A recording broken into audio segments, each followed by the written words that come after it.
You're studying wrong, not kind of wrong, completely, catastrophically, expensively wrong. And the proof is staring you in the face every time exam results come back, and you're left wondering how you spent 40 hours on a subject and still blanked when it mattered. The difference between students who ace exams and students who choke isn't intelligence. It's not even effort. It's a single technique that exploits how your brain actually works instead of fighting against it. Let me paint you a picture. Two students, same class, same notes, same amount of study time. Student A reads their notes 5 times the week before the exam, highlights everything, feels confident. Student B uses a method that feels weird and inefficient at first, pulls up information at seemingly random intervals, reviews less total time. Exam day comes, student A freezes, student B breezes through. What's the difference? Student B understands something fundamental about human memory that student A completely missed. Your brain isn't a hard drive. You can't just upload information and expect it to stick. Memory is more like a muscle that needs specific training at specific intervals. Read something once and your brain treats it like junk mail. Discard immediately. But force yourself to recall that same information right as you're about to forget it, and suddenly your brain thinks,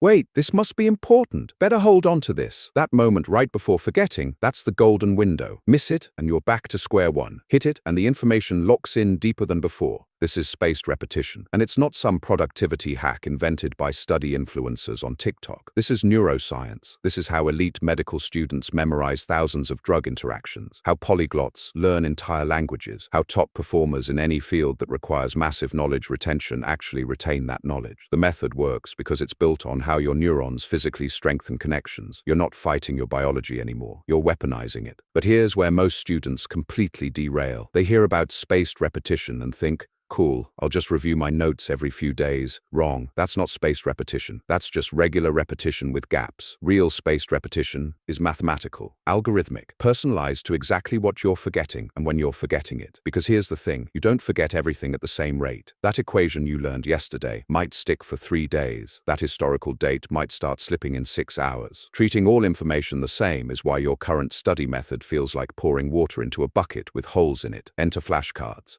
But hold on. Because I'm not talking about those color-coded aesthetic study cards you spent 3 hours making and used exactly once. I'm talking about digital flashcard systems that do something physical cards never could. They track every single answer you give. They measure how quickly you recalled it. They calculate the exact moment you're about to forget and surface that card right then. Not too early when it's a waste of time. Not too late when you've already forgotten. Right at the edge. The app that does this best is called Anki, and before you roll your eyes thinking this is some complicated software that's going to take forever to learn, understand this. The learning curve is about 15 minutes. The payoff is years of actually remembering what you study. Medical students swear by it. Law students use it to memorize case law. Engineering students drill formulas with it. It works for any subject where you need to move information from short-term memory into permanent long-term storage. Here's how it actually functions. You create a flashcard with a question on the front and the answer on the back. Could be a definition, could be a problem to solve, could be an image you need to identify. You study the card and rate how difficult it was to recall. If you nailed it instantly, Anki shows you that card again in 4 days. If you struggled, you'll see it again tomorrow. If you completely blanked, you're seeing it again in 10 minutes. The algorithm adjusts to your brain specifically. What makes this devastatingly effective is that you're always working at the edge of your ability. You're never wasting time reviewing things you already know cold. You're never letting things slip away because you forgot to review them. The system is constantly optimizing for maximum retention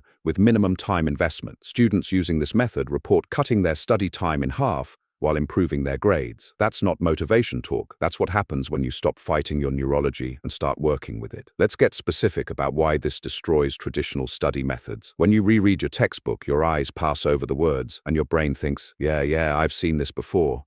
It feels like learning, but nothing's actually sticking. It's passive. Your brain is on autopilot. But when a flashcard pops up and asks you to actively recall the answer, your brain has to work. It has to search. It has to reconstruct the information from scratch. That effort is what builds the neural pathways. That struggle is what makes it permanent. And here's something nobody tells you about memory. Forgetting is actually part of the process. When you forget something and then successfully recall it again, that memory becomes stronger than if you'd never forgotten it at all. It's counterintuitive. You'd think forgetting is failure. But controlled forgetting followed by effortful recall is exactly how you build memories that last decades. Spaced repetition systems are designed to let you forget just enough to make the recall effortful, but not so much that the information is completely gone. Traditional cramming does the opposite. You review everything right before the exam when you haven't forgotten any of it yet. So the recall is easy, feels great, feels like you know it. Then exam day comes and the information is gone because you never actually strengthened those neural connections. You just fooled yourself into thinking you did. The students who consistently get top grades aren't smarter. They're not working harder. They're working with their brain's natural forgetting curve instead of pretending it doesn't exist. They're using systems that automate the hard part of studying, which is knowing what to review and when to review it. And once you understand how to build these systems properly, something shifts. Studying stops feeling like drowning in information you can't hold on to. But knowing spaced repetition works is different from actually implementing it effectively. Most students who try flashcard apps give up within a week because they're making critical mistakes in how they create the cards themselves. The difference between a flashcard that cements knowledge and one that wastes your time comes down to specific principles about how you structure the information. Get this wrong, and you're just digitizing bad study habits. The first mistake is trying to put everything on one card. Students create these monster flashcards with entire paragraphs explaining complex topics. Then they wonder why reviewing feels overwhelming. Here's the reality. Your brain doesn't store information in essay format. It stores it in networks of connected concepts. Each flashcard should target one atomic piece of knowledge, one fact, one concept, one connection. When you ask, "What is photosynthesis?"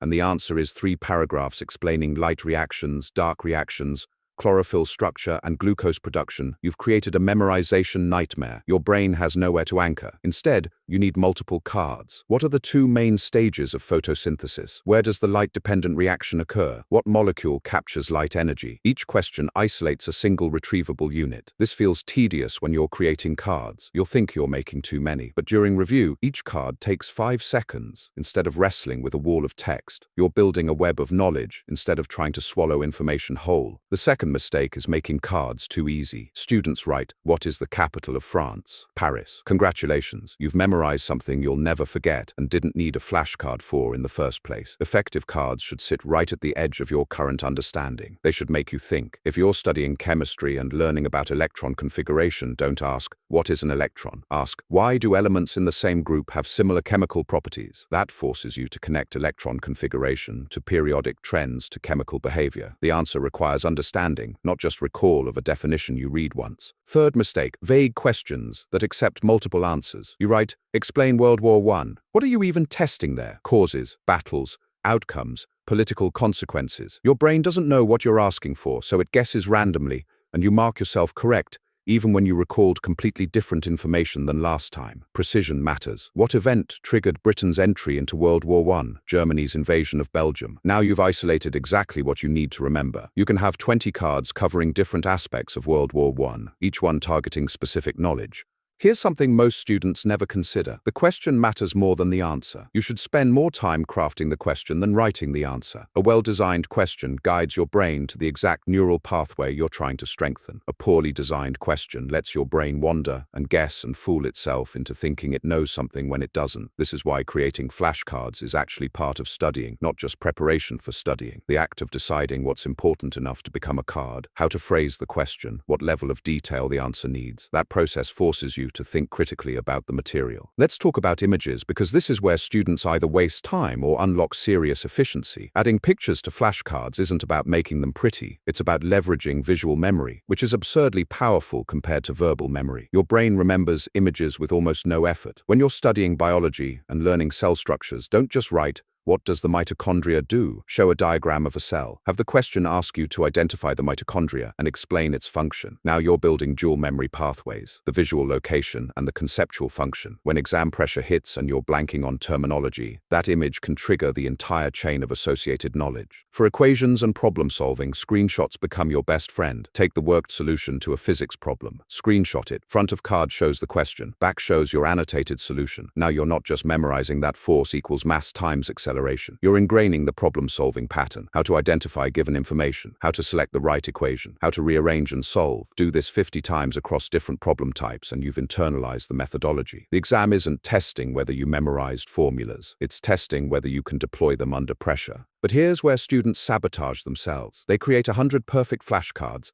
and then never review them consistently. They treat Anki like a textbook, something you open when you feel motivated. The entire point of spaced repetition is that the system tells you when to review. Every single day, you open the app and clear whatever cards it presents. Some days that's 10 cards. Some days it's 60. You don't get to choose. The algorithm calculated the optimal moment for each card based on your previous performance. Missing days breaks the entire system. Your forgetting curve progresses and cards pile up, and suddenly you're facing 300 overdue reviews and you give up. Consistency beats intensity. 15 minutes every single day outperforms 3-hour weekend cram sessions by an almost ridiculous margin, because those 15 daily minutes are perfectly timed to catch information right as it's about to slip away. That 3-hour weekend session is reviewing hundreds of things you haven't forgotten yet, wasting energy, building zero long-term retention. Students who maintain daily review habits report something interesting. Studying stops feeling like studying. It becomes routine maintenance, brushing your teeth for your brain. You're not psyching yourself up for some heroic study session. You're just clearing your daily cards while eating breakfast. Now here's the part nobody mentions. Your first month with spaced repetition will feel wrong. You'll create cards and they'll come back too soon. You'll think the system isn't working. You'll be tempted to manually adjust the intervals. Don't. The algorithm knows something you don't. It's accounting for the forgetting curve. Those early repetitions feel excessive, but they're building the foundation. After a few weeks, the intervals stretch out. Cards you're learning now won't come back for months. Cards you learned months ago pop up once, and you nail them instantly and won't see them again for half a year. That's when you realize the system is actually working. You're maintaining hundreds or thousands of facts with minimal ongoing effort. The real power reveals itself during exam preparation. While other students are panic reviewing everything because they don't know what they remember and what they've forgotten, you already know. The cards you kept getting wrong, those are your weak points. Focus there. Everything else is already locked in. You're not studying. You're doing targeted repair work on specific gaps. This is why students using spaced repetition often finish exam prep early. They're not more talented, they're just not wasting time reviewing material they've already mastered while neglecting things they've forgotten. The system made that distinction automatically over months of daily review, but the method only works if you're putting the right information into cards in the first place. Creating effective flashcards is its own skill. Most students fail here before they even start reviewing. They'll copy entire paragraphs onto cards. They'll make vague prompts like, explain photosynthesis, that require essay-length answers, or they'll create cards so specific they're useless outside one narrow context. The rule is atomic information, one concept per card, one question, one answer, not what are the 3 stages of cellular respiration, and describe each one in detail. That's 3 cards minimum, one for identifying the stages, one for each stage's specific process. Break everything down into the smallest testable unit. Why does this matter? Because spaced repetition works by testing retrieval strength. If your card requires you to recall 7 different facts simultaneously, you can't identify which specific piece you're forgetting. You fail the whole card even though you knew 6 out of 7 parts. Atomic cards let you pinpoint exact gaps. You nail 5 cards about cellular respiration, but keep failing the one about electron transport chain. Now you know where to focus your textbook review. The other mistake is making cards too easy. What's the capital of France? Paris. Congratulations. You've created a card you'll never forget and never needed in the first place. Your cards should target information that's genuinely difficult for you to retain, the stuff that slips away between study sessions, definitions that sound similar, formulas you mix up, historical dates that blur together. If you're getting a card right every single time with zero effort, delete it. It's cluttering your review queue with busy work. Here's the framework. Front of the card asks a specific question. Back provides the answer, plus just enough context to make sense. For chemistry, that might be, what happens to boiling point as molecular chain length increases? Answer, increases due to stronger intermolecular forces between longer molecules. The context matters. You're not just memorizing that it increases, you're encoding why, which builds actual understanding rather than isolated facts. Add images whenever possible. Your brain processes visual information differently than text. A diagram of wave interference patterns with labeled constructive and destructive zones does more than a paragraph describing the same concept. Screenshots of worked problems let you test whether you can solve it before revealing the solution. This is especially powerful for math and physics, where the visual setup often contains half the information you need. Some subjects need different card types. For vocabulary or straight definitions, basic front and back works perfectly. For fill-in-the-blank information, closed deletion cards are superior. Constructive interference occurs when waves are blank, resulting in blank amplitude. You fill in phase phase, and maximum. This tests your knowledge of the relationship between concepts rather than just recall. For problem solving, consider typing-based cards where you have to input the numerical answer. Forces you to actually work through the calculation rather than just recognizing the right answer. The biggest trap is creating hundreds of cards in one sitting and feeling productive. You're not studying, you're procrastinating with extra steps. Make cards as you learn material, not weeks later when you're reviewing for exams. Read a textbook section, then immediately create cards for the key concepts. Attend a lecture, then spend 10 minutes that same day converting your notes into flashcards. This approach does two things. First, it forces active engagement with material while it's fresh. You have to process and rephrase concepts to turn them into question-answer format. Second, you start reviewing immediately. Those cards enter your spaced repetition queue right away. Instead of sitting in a deck you'll cram the night before the exam. Quality beats quantity every time. 20 well-crafted cards covering core concepts will serve you better than 200 cards you made by mindlessly copying textbook sentences. Each card should make you think. If you're creating cards on autopilot,